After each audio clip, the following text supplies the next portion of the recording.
Hello everyone, my name is Nick Martinoff, and today I'm going to talk to you about non-intrusive flow measurement for severe services manufactured by FLUXUS. I'm Nick, as I said, Western Regional Sales Manager, and Carolina and Jennifer are my colleagues. They will be manning our virtual booth as well as answering any of your questions. Very quick note about FLUXUS. We supply non-intrusive flow measurement to every industry under the sun. We also do a few other things like concentration measurement using the same non-intrusive solution. And of course, oil and gas is the biggest chunk of our business, upstream, midstream, and downstream. We supply these non-invasive flow meters for applications ranging from tiny quarter-inch tubes to 20-foot penstocks. We have solutions for cryogenic temperatures, regular temperatures, and all the way up to extremely high temperatures like molten salt at 1400 degrees Fahrenheit. Obviously, we have all the industry certifications like hazardous area approvals, and we have transducers or sensors designed for every application that we can encounter. For instance, Lamb wave transducers operate on gas applications and steam applications, shear wave on liquid applications. Today I'm going to focus on refining, especially severe services like coker feed, and the flow measurement solution we have for that. Let me very quickly cover the principle of operation of an ultrasonic clamp-on flow meter. What we have is a pair of transducers. A transducer is just a thing that has a piezo crystal inside of it. Piezo crystal can emit ultrasound and receive ultrasound. So these two transducers are connected to a flow computer, and the flow computer initiates a signal of a fixed frequency that leaves one transducer. It goes through the pipe wall, through the liquid, bounces off the back of the pipe as you see in the diagram, travels through the liquid and the pipe wall again, and gets received by the second transducer. Immediately, that receiving transducer sends a signal in the opposing direction that travels along roughly the same path, and the time of flight is recorded for both of those traverses.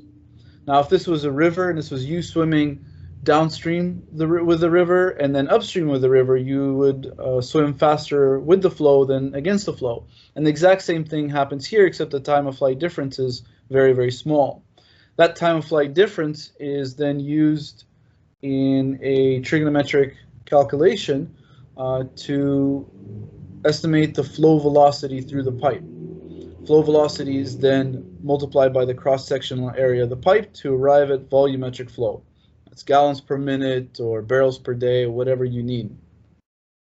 Now, so far I've described this as one pair of transducers that are either mounted on the same side of the pipe or on the opposite side of the pipe, but actually in most applications we'll use a dual channel averaging system, and that will result in a higher accuracy as well as redundancy for applications that demand that. So we always talk about straight run when we discuss flow measurement, and most flow meters will require, let's say, 10 diameters upstream, 5 diameters downstream. In general, that's no different for a FLUXUS ultrasonic flow meter. However, the question is, what happens if you have less than that? We have this averaging system where we install two sets of transducers on one pipe, and then channel A and channel B are averaged and fed to channel Y that is then output via 4 to 20, let's say. This offers you redundancy because if one channel dies, then the other one is still operating. Of course, that's an extremely rare occasion. Even when you have really difficult conditions, let's say some bubbles drop by or particles flow by and they block the signal from one of the transducers, the other one will continue to operate. The other huge benefit of this dual channel averaging system is compensation of asymmetrical flow profile in really limited straight run. Let me give you a really extreme example here. This is a diagram of what a dual channel system looks like. So you have two sets of transducers mounted orthogonal to each other or 90 degrees to each other, and then the signals are averaged. And here's a real life example of an extremely short straight run application where accuracy was critical. So this is a check meter to a custody transfer flow measurement, and at the end of the month, the totalized values for both of those meters were within 1% of each other. So a custody transfer meter on a perfect straight run versus a FLEXUM clamp-on on virtually no straight run whatsoever. To go further, FLEXUM developed a flow profile compensation feature where basically you can enter the distance downstream of an elbow into the meter and it will upload a multi-point calibration curve. That is based on extensive CFD and lab research done over many years. This allows you to have flow profile compensation in a situation where straight run is really, really limited. So we get back a lot of the accuracy lost and eliminates the need for flow conditioners, which is the traditional method of straightening out flow. Whenever we discuss clamp-on ultrasonic flow measurement, we cannot fail to mention a standard written in the 80s by ASME. It's ASME MFC 5M at the time, 1987, updated now to 5.1 M 2011. This standard takes care of the issue of with ultrasonic flow meters that causes them to drift. So if you change the temperature of the transducers, then the meter will drift. And of course, this is completely unacceptable. So they said in 1987 that you have to embed temperature measurement into the transducers themselves to compensate for their temperature changes. This is a little bit of an expensive ordeal, but it makes the meter linear. So to date, FLEXUM is the only manufacturer in the world that abides by this standard. And this is quite critical if you are ever purchasing a clamp-on ultrasonic flow meter.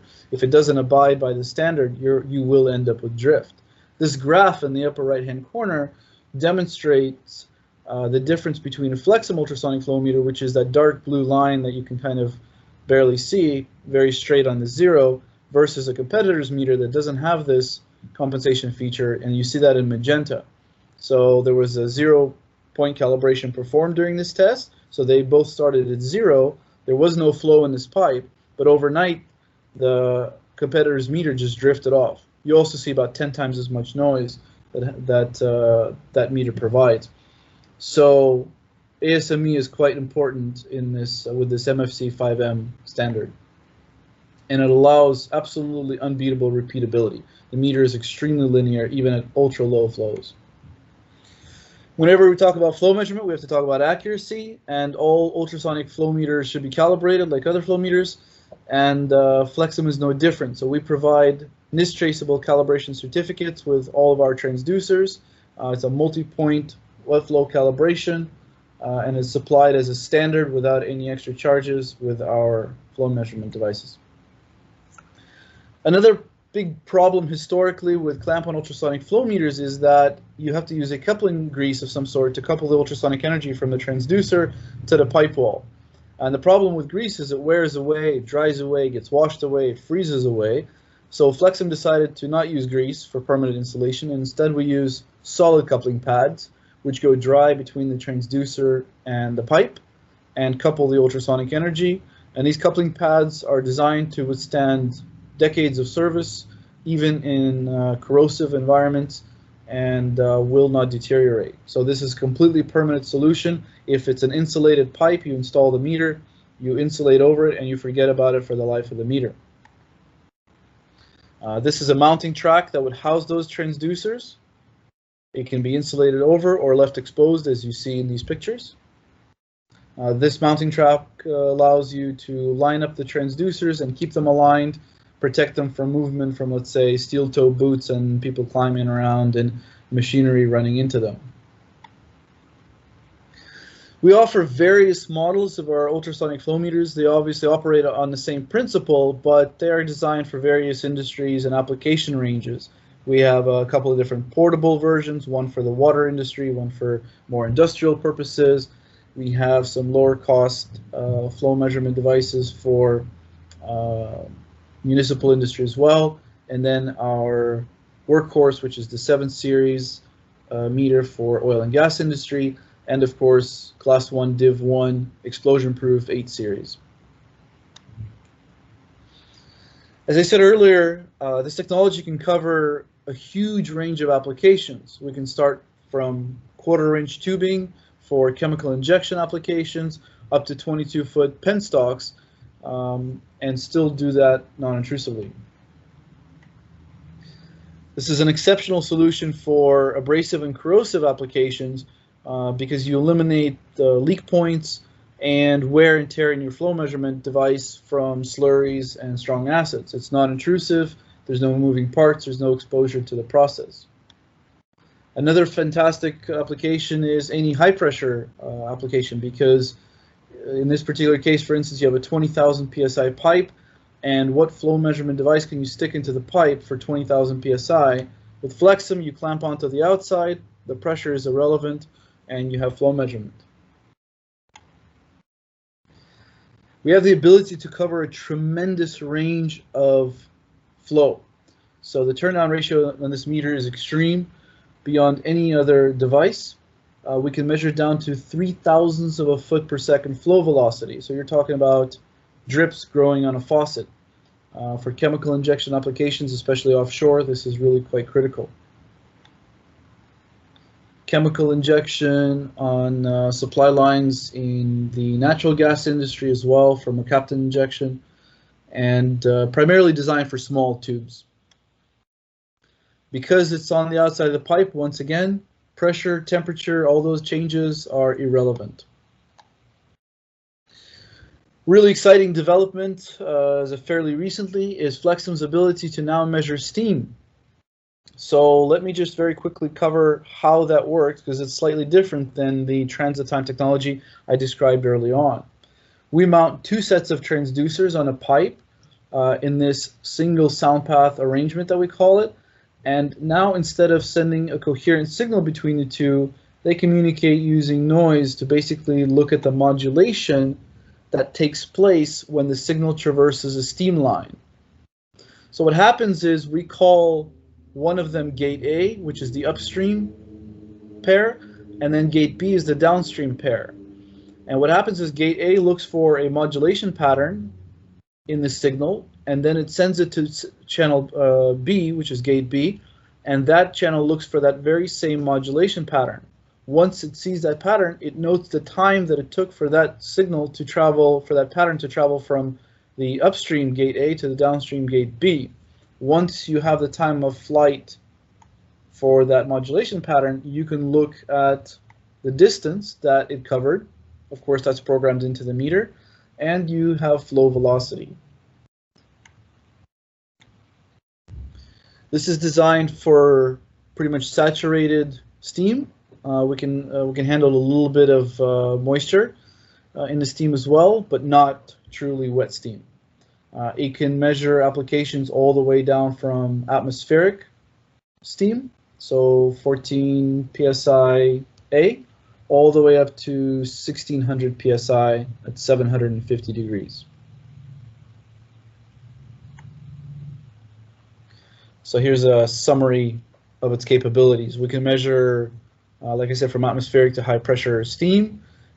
Temperatures related to that are 212 to 750 degrees, from 1-inch to 36-inch pipes. At low flow velocity, the accuracy is about 4%, and as flow increases, so does the uncertainty, so does the accuracy, and you move to 3% and even better than that. Turn down ratio by default is about 25 to 1, although that's still subject to development as we increase beyond that. There is a response time which is a bit slowed down from a traditional flow measurement device, so it's about 10 to 35 seconds response time to a flow change. Moving on to the core of what I want to talk about today, which is the WaveInjector. WaveInjector is a device that works on high temperature applications as well as cold applications. And so here you see a dual channel WaveInjector system installed on a large 12-inch application that was running at about 650 degrees, but also on cryogenic applications like LNG. And here you see some ice buildup as well. Just going to show a quick video of how this operates. So you have your pipe with hot liquid in it. You have the transducers mounted on a WaveInjector. And a wave injector is simply a thing that acts as a heat sink and isolates the transducers from the hot or cold pipe. And here you see a bit of a color graphic where you see the temperature gradient on the wave injector. And then after that, the signal just travels across the pipe in the very same manner as it did in the very beginning of this presentation, because it's just a standard transit time principle.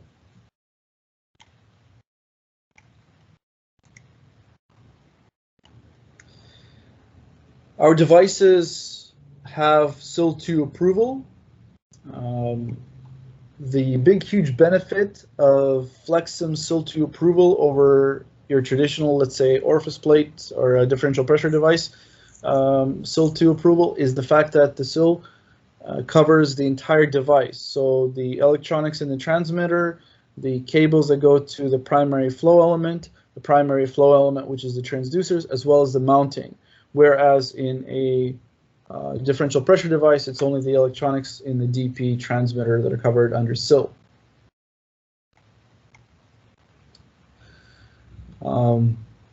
Proof test for the SIL device can be done without interrupting process, without inspecting the inside of the pipe like you would with an orifice plate, and without any interruption to your process. Calibration can also be done with a portable device mounted side by side. Obviously, we have a full range of transducers and transmitters for various applications covered under SIL, Class 1 Div 2, Class 1 Div 1. So let's get into the more fun part, which is refinery application examples. We measure all kinds of different liquids and some gases in refineries. Now we're getting into steam as well. So crude oil, furnace passes, and vacuum bottoms, and all kinds of other things. Overflash is a good application. But coker feed is kind of the most difficult flow measurement application in a refinery. We're very good at that. And the furnace passes. We have a device that is capable of measuring flowing density, API flowing density, with a non-intrusive solution. And of course, leak detection is a very good application. Another fun one is FCC feed bottoms, especially the slurry. This is an extremely difficult application when you stick something into the pipe because of the high velocity and the slurry going by an intrusive meter, you end up damaging that flow meter. But if you clamp onto the outside with a flex and wave injector, then you can avoid all of that.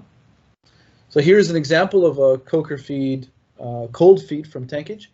So this is a high range of temperatures on an 8-inch pipe and high flow velocity turn down ratio.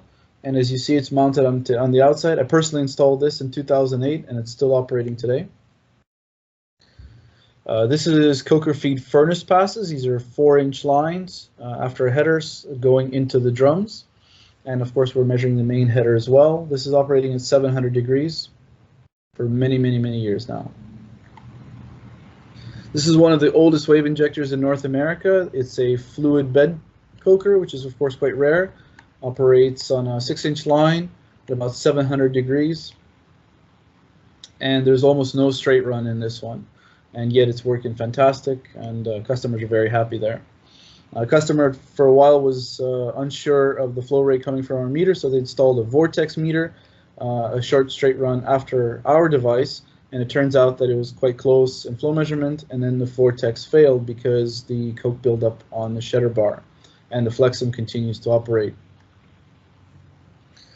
This is an FCC Reflux Bottoms application with slurry, very high flow velocity. And this destroyed the vortex meter that was there. And then we installed the FLEXIM flow meter on the line, and it's been operating ever since, and it's used for control of that unit. Another interesting application is interface detection. So because the flow meter measures sound speed parallel to flow, we can identify various products going through the pipe. It can even tell the difference between grades of gasoline, diesel versus bunker fuel and things like that, propane, butane, and it will give you the interface. Lots of applications in terminals and storage farms. And of course, combined with flow measurement, you can have 2 in 1. Your API gravity, interface detector, flow measurement for leak detection as well. The response time of this device to the interface is almost instantaneous. And this means that if you have slop, which is the transmix between 2 different products, you can minimize the amount of slop by having a fast response that will control your valve.